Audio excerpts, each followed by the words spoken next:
नमस्कार। एक बार फिर स्वागत है आप सभी का वॉइस ऑफ मार्जिन की इस खास बुलेटिन में। जानते हैं कुछ खबरें जिनके बारे में विस्तार से आगे बात करेंगे। आईआईटी बॉम्बे ने लिया बड़ा फैसला, साल के अंत तक रद्द किए सभी फेस टू फेस होने वाले लेक्चर। हिंदुस्तान यूनिलीवर कंपनी ने अपने product fair and lovely cream से हटाया फेयर शब्द। और लगातार बढ़ रहे पेट्रोल डीजल के दामों की वजह से ट्रांसपोर्ट बिजनेस लगभग ख़त्म होने की कगार पर। और अंत में 25 जून 45 साल और इमरजेंसी का अंधकारमय काल। पहली खबर मुंबई से। कोरोना महामारी के चलते और देश भर में लॉकडाउन के चलते सभी छात्र ऑनलाइन पढ़ने को मजबूर हैं। सभी लोगों की परीक्षाएं अधिकतर परीक्षाएं ऑनलाइन हो रही हैं। आंतरिक मूल्यांकन कॉलेजों में ऑनलाइन किए जा रहे हैं, स्कूलों की पढ़ाई ऑनलाइन किए जा रहे हैं। ऐसे में पिछले गरीब तबकों से आने वाले छात्र, गाँवों से आने वाले छात्र कहीं ना कहीं पीछे छूटते नज़र आ रहे हैं। ये छात्र जो किसी तरह से मेहनत करके केंद्रीय विश्वविद्यालयों में, सरकारी कॉलेजों में कम फीस में एडमिशन पाके अपनी पढ़ाई पूरी कर पाते हैं, अब ऑनलाइन परीक्षा के युग में ये लोग पीछे चलते चले जा रहे हैं, क्योंकि इन लोगों के पास या तो ब्रॉडबैंड अफोर्ड करने के लिए पैसे नहीं हैं, और किसी तरह अगर वो कर सकते हैं तो जो गांव में रहते हैं वहाँ पर नेटवर्क की समस्या है। आपको एक बात बताते हैं, दिल्ली विश्वविद्यालय में पढ़ने वाले एक छात्र ने फेसबुक के माध्यम से बताया कि उसके गाँव में टावर लगा हुआ है, नेटवर्क की कोई दिक्कत नहीं है, लेकिन बिजली नहीं रहती है। उत्तर प्रदेश के इस गांव में बिजली जब भी जाती है तो नेटवर्क भी चला जाता है। वो ऐसे क्योंकि टावर का जो ऑपरेटर है वो तेल बचाने के लिए टावर का जनरेटर चालू ही नहीं करता है। जनरेटर चालू नहीं होता है, टावर नहीं चलता है, इसलिए बिजली के साथ साथ नेटवर्क भी पूरे गांव में चला जाता है। अब ऐसे में उस छात्र के अगले हफ्ते DU में ऑनलाइन परीक्षाएं चलने वाली हैं और वो चिंतित है कि वो क्या करे।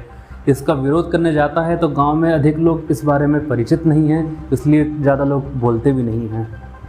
अब इस ऐसे में आईआईटी बॉम्बे ने एक बड़ा कदम ऐसे छात्रों को ध्यान में रखते हुए उठाया है। उसने कहा है कि साल के अंत तक कोई भी फेस टू फेस लेक्चर नहीं होगा, अगला पूरा सेमेस्टर ऑनलाइन पढ़ाई के माध्यम से ही पूरा किया जाएगा। और साथ ही जो छात्र ऑनलाइन कक्षा लेने में असमर्थ हैं इस विषय में चिंता व्यक्त करते हुए उन्होंने कहा है कि इस विषय में उन्होंने एक मीटिंग करी थी और उस मीटिंग में उन्होंने यह अंदाज़ा लगाया कि ऐसे छात्रों की सहायता के लिए उन्हें 5 करोड़ रुपयों की आवश्यकता है। इसी के साथ उन्होंने ऐसे छात्रों की सहायता करने के लिए पब्लिक फंडिंग के माध्यम से लोगों से फंड करने की अपील भी की है। इसी के अलावा उन्होंने आईआईटी बॉम्बे के जो एल्यूमनाई हैं उन लोगों से भी अपील करी है कि वो लोग दान दें। हमेशा से काले और गोरे के बीच में भेद किया जाता आ रहा है। ऐसे में अधिकतर लोगों की एक चाह होती है कि वो किसी तरह से गोरे हो जाएं।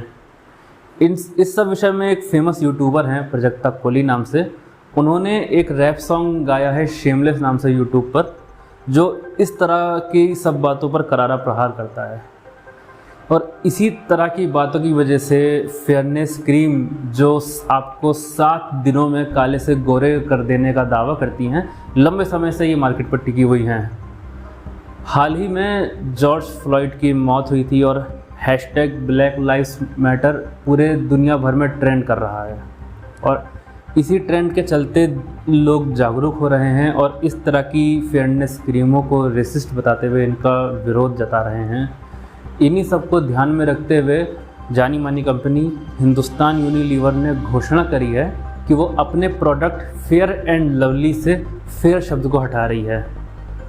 ट्वीट के माध्यम से हिंदुस्तान यूनिलीवर ने कहा कि वो अपने प्रोडक्ट के माध्यम से हर प्रकार की सुंदरता की इज्जत करती हैं और इसको ध्यान में रखते हुए वे अपने सभी प्रोडक्टों में से लाइटनिंग, वाइटनिंग और फेयरनेस जैसे शब्दों को हटा रही हैं और साथ ही वो अपने प्रोडक्ट फेयर एंड लवली से फेयर शब्द को भी निकाल रही। इसी के साथ स्वास्थ्य और परिवार कल्याण मंत्रालय भारत सरकार ने ये घोषणा करी है कि वो drugs and magic remedies act 1954 में सुधार करेगी और जो भी कंपनियां आपको मोटे करने, लंबाई बढ़ाने, बाल झड़ने और गोरा करने जैसे दावे करती है, उन सभी प्रोडक्ट को 50,000 जुर्माना और 5 साल की कैद की सज़ा सुनाई जाएगी। कल यानी 25 जून को पेट्रोल के दाम लगातार 19वें दिन बढ़कर 79 रुपये 92 पैसे प्रति लीटर हो गया है और डीजल का दाम 80 का आंकड़ा पार करते हुए 80 रुपये 2 पैसे प्रति लीटर हो गया है। ऐसे में ट्रांसपोर्ट बिजनेस पे गहरा असर पड़ रहा है। संजय गांधी ट्रांसपोर्ट एसोसिएशन के जनरल सेक्रेटरी अशोक खुराना ने एएनआई को दी बाइट में बताया कि यदि अब पेट्रोल और डीजल का दाम 1 पैसा भी बढ़ता है तो उनकी सारी की सारी गाड़ियां खड़ी की खड़ी रह जाएंगी। लगातार पेट्रोल और डीजल के बढ़ते दामों में और कोरोना महामारी की वजह से पहले से ही उनकी 60% से ज़्यादा गाड़ियां खड़ी हुई थी, काम नहीं चल रहा था और अब जिस तरीके से दाम बढ़ रहे हैं उनका ऐसा मानना है कि उनका धंधा पूरी तरह से बंद होने वाला है। आगे उन्होंने ये भी कहा कि सरकार ने बिना किसी मीटिंग के ट्रांसपोर्ट एसोसिएशन से बिना कोई बातचीत किए पेट्रोल और डीजल के दाम बढ़ा दिए, जो सरासर गलत है। अजीत सिंह सांगा जो कि मैनेजिंग कमेटी मेंबर हैं all India motor transport committee के, उन्होंने एएनआई को दी अपनी बात में बताया कि सरकार द्वारा जो आसानी से लोन देने का दावा किया गया था वो इनके लिए फेल होता नज़र आ रहा है, क्योंकि विभिन्न प्रकार की परमिट को मिलाकर बड़ी रकम इन लोगों को अपने बिजनेस में लगानी होती है और कोई भी फाइनेंशियर ऐसे समय में इनको अब पेट्रोल और डीजल के दाम बढ़ने के बाद और कोरोना महामारी के बाद आसानी से लोन देने को तैयार नहीं है। और उन्होंने ये भी कहा है कि उन्हें बाकी प्रदेशों में फिर भी सरकार सहायता करती नज़र आ रही है, परंतु दिल्ली सरकार की तरफ से उन्हें कोई सहायता नहीं मिल रही है। उन्होंने कहा कि केजरीवाल ये दावा कर रहे हैं कि वो स्थिति सुधारने के लिए इस दिशा में काम कर रहे हैं, लेकिन उन्हें इस दिशा में कोई सुधार कहीं से कहीं तक सरकार द्वारा किया नज़र नहीं आता। आपको बता दें कि कल इतिहास का पहला ऐसा दिन था जब डीजल के दाम पेट्रोल से ज़्यादा हो गए। ऐसे में जब एक पूरे के पूरे तबके का काम रुक गया है, बिल्कुल ख़त्म होने की कगार पर है, ऐसे में देश के जाने माने पत्रकार इसे सरकार का पब्लिक ट्रांसपोर्ट को बढ़ावा देने के लिए अपनाया गया मास्टर स्ट्रोक बता रहे हैं। अब बात 25 जून की। 25 जून 1975 यही वो तारीख है जिस दिन देश में आंतरिक अशांति का हवाला देते हुए इमरजेंसी की घोषणा कर दी गई थी। जब भी आपातकाल की बात आज सामने आती है तो एक चेहरा सामने आता है इंदिरा गांधी का। इंदिरा गांधी जो कि कहा जाता है कि अपनी सत्ता के लिए, अपने सत्ता के लालच में, अपनी शासन की भूख में देश को 2 सालों के लिए रोक दिया था। जो देश नया स्वतंत्र देश जो काफ़ी तेज़ी से विकास की ओर अग्रसर था, लगातार विकास की ओर बढ़ता जा रहा था, एकदम से 21 महीनों के लिए रुक सा गया। आपको बता दें कि देश में कुल 3 बार आपातकाल की स्थिति आई थी, 3 बार इमरजेंसी लगी थी। पहली 1962 में भारत चीन युद्ध के दौरान, उसके बाद 71-72 में पाकिस्तान और भारत के बीच हुए युद्ध के बाद, उसके बाद आई इमरजेंसी 25 जून 1975 को आंतरिक अशांति का हवाला देते हुए।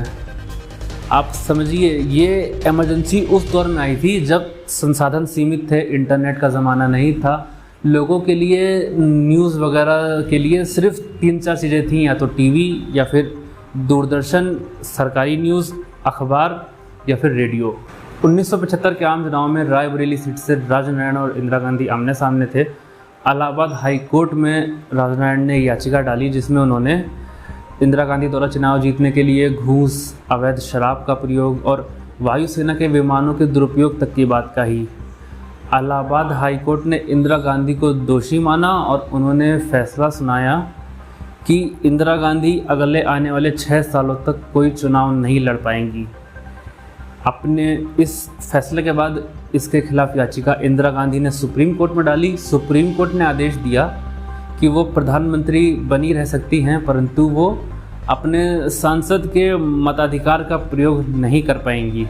इसके तुरंत बाद 25 जून 1975 की आधी रात को तत्कालीन राष्ट्रपति फखरुद्दीन अली अहमद के साथ इंदिरा गांधी ने मीटिंग करी, उनसे आपातकालीन घोषणा पत्र पर हस्ताक्षर करवाए और उन्होंने राष्ट्रपति से ये कहा कि सुप्रीम कोर्ट के फैसले से नागरिकों के बीच अशांति फैल गई है और ये कानून और व्यवस्था दोनों के लिए खतरा है। आधी रात को आपातकाल लग गया देश में। आपातकाल लगते ही विपक्ष के बड़े बड़े नेता मोरारजी देसाई, अटल बिहारी वाजपेयी, लाल कृष्ण आडवाणी, इन सब को जेल में डाल दिया गया ताकि कोई भी इस फैसले के खिलाफ आवाज़ ना उठा सके। इस फैसले के तुरंत बाद बड़े बड़े पत्रकारों को जिन्होंने भी इमरजेंसी के खिलाफ लिखने की कोशिश की, सबको जेल डाल दिया गया। अखबारों पर सेंसरशिप लागू कर दी गई और पूरे के पूरे देश को सिर्फ एक रेडियो के माध्यम से इंदिरा गांधी ने आपातकाल की सूचना दी और उन्होंने कहा कि देश में अशांति का माहौल है। कुछ दूसरी ताकतें सरकार के खिलाफ चाल चल रही थी, सरकार को नुकसान पहुंचाने की कोशिश कर रही थी, इसलिए ये इमरजेंसी लगाई जा रही है। कल 25 जून 2020 को इमरजेंसी को 45 साल हो गए।